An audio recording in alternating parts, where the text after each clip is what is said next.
আসসালামু আলাইকুম। বন্ধুরা সবাই কেমন আছেন? আশা করছি সবাই অনেক ভালো আছেন। আপনাদের সবাইকে স্বাগত জানাচ্ছি। আমি Tofail Ahmed, Tofail documents clearing service থেকে। আ আজকে ১৮ই জুলাই, রোজ শনিবার।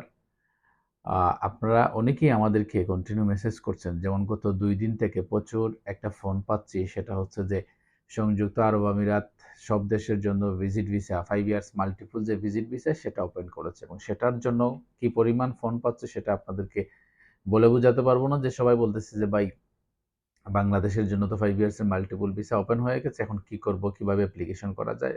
ব্লা, ব্লা, ব্লা। আপনারা জানেন যে অ্যা সংযুক্ত আরব আমিরাত তাদের যে ভিজিট ভিসার যে পলিসি, আপনারা জানেন এটা একটা টুরিস্ট বেস কান্ট্রি এবং প্রচুর টুরিস্ট এখানে আসে। এবং প্রায় সব দেশের জন্যই কিন্তু ভিজিট ভিসা চালু আছে, শুধুমাত্র বাংলাদেশ এবং পাকিস্তান ছাড়া। কারণ সংযুক্ত আরব আমিরাত কখনো ঘোষণা দিয়ে কোনো কিছু বন্ধও করে না। আবার তারা যখন ওপেন করে সবার জন্য কিন্তু ওপেন করে। কিন্তু আপনারা জানেন যে আমরা বাংলাদেশ এবং নিয়ারলি পাকিস্তানও অনেক দিন যাবৎ নিয়ার অ্যাবাউট প্রায় ২ বছর হয়ে গেছে। বাংলাদেশীদের জন্য ভিজিট ভিসা বন্ধ, বাংলাদেশীদের জন্য আপনার এমপ্লয়মেন্ট ভিসা যেটা আমরা বলি সেটাও বন্ধ আছে। এখন অনেকেই প্রশ্ন করতেছেন যে ভাই এই মুহূর্তে যেহেতু এখানে সব দেশের জন্য 5 ইয়ার্স এর মাল্টিপল ভিসাটা ওপেন হয়েছে, সেক্ষেত্রে তো মেনশন করা নাই যে বাংলাদেশীদের জন্য বন্ধ আছে। কিন্তু এটাও তো মেনশন করা নাই যে বাংলাদেশীদের জন্য ওপেন আছে। এখন বিষয়টা হয়ে গেছে একটা আ মানে বিশাল একটা প্রবলেমের মধ্যে আমরা পড়ে গেছি যে অনেকে আমাদের প্রশ্ন করতেছেন যে আমরা এপ্লাই করতে পারবো কিনা? আমরা এপ্লাই কিভাবে করব? আসলে যেহেতু বাংলাদেশীদের জন্য এই মুহূর্তে ভিজিট ভিসা বলেন, এমপ্লয়মেন্ট ভিসা বলেন বন্ধ আছে, সেক্ষেত্রে আমাদের বাংলাদেশী ভাই যারা সংযুক্ত আরব আমিরাতে 5 ইয়ার্স এর মাল্টিপল ভিসা অ্যাপ্লিকেশন করতে চান, আপনাদের কাছে একটা অনুরোধ থাকবে যে আপাতত কারো কাছে লেনদেন করবেন না। আপাতত কারো সাথে আপনি ফাইন্যান্সিয়াল ভাবে এই ভিজিট ভিসার 5 ইয়ার্স এর ভিজিট ভিসার জন্য কারো সাথে লেনদেন করবেন না। সেক্ষেত্রে আপনার প্রতারিত হওয়ার সম্ভাবনা অনেক বেশি থাকবে। আমি গত ২ দিন কয়েকটা আ এখানে যেটা জিডিআরএফ থেকে যেটা বলা হয়েছে যে এই অ্যাপ্লিকেশন করার জন্য আপনাকে কোনো স্পন্সর লাগবে না।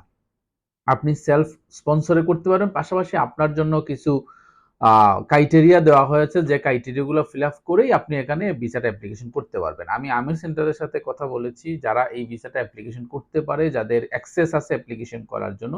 তারা বলেছে যে এখন পর্যন্ত বাংলাদেশীদের জন্য অ্যাপ্লিকেশন করা যাচ্ছে না। ইট মিনস বাংলাদেশীদের জন্য এখনো কিন্তু ওই ভিসাটা এভেইলেবল না।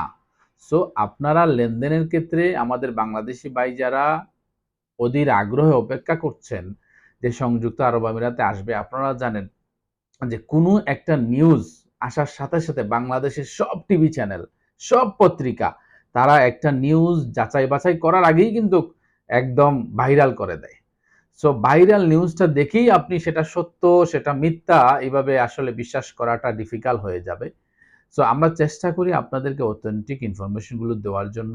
আশা করি আপাতত আপনারা এই মুহূর্তে কারো সাথে এই ভিসার ব্যাপারে লেনদেনটা করবেন না। যদি কোনো সঠিক ইনফরমেশন আসে, ইনশাআল্লাহ আমরা চেষ্টা করব আপনাদেরকে সঠিক ইনফরমেশনটা দেওয়ার জন্য। সো পত্রিকার ভাইরাল নিউজ দেখে, টেলিভিশনের একটা স্ট্যাটাস দেখে আপনি কারো সাথে লেনদেন করলে আপনি আর্থিকভাবে ক্ষতিগ্রস্ত হওয়ার সম্ভাবনা থেকে যায়।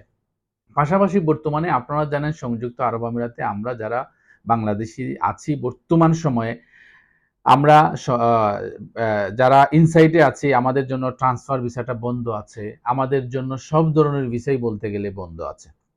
সো এই মুহূর্তে যারা ক্যানসেল করতেছেন, আমরা আ দুবাই সাউথ ফ্রি জোনে কিছু ভিসা পাচ্ছি আবার রিজেকশনও পাচ্ছি। দুটাই কিন্তু হইতেছে। অ্যাপ্রুভালও আসতেছে এবং রিজেকশনও আসতেছে। আমরা জানি না সামনে কি হবে। আল্লাহ মালুম। আল্লাহ ছাড়া আর কেউ বলতে পারে না। সো যারা এই মুহূর্তে ক্যানসেলে আছেন তারা সবচাইতে বেশি টেনশনে আছেন। কারণ ভিসা লাগানোর বা ভিসা রিনিউ করার যে নতুন করে ভিসা লাগানোর যে পসিবিলিটি এটা দিন, দিন সংকীর্ণ হচ্ছে।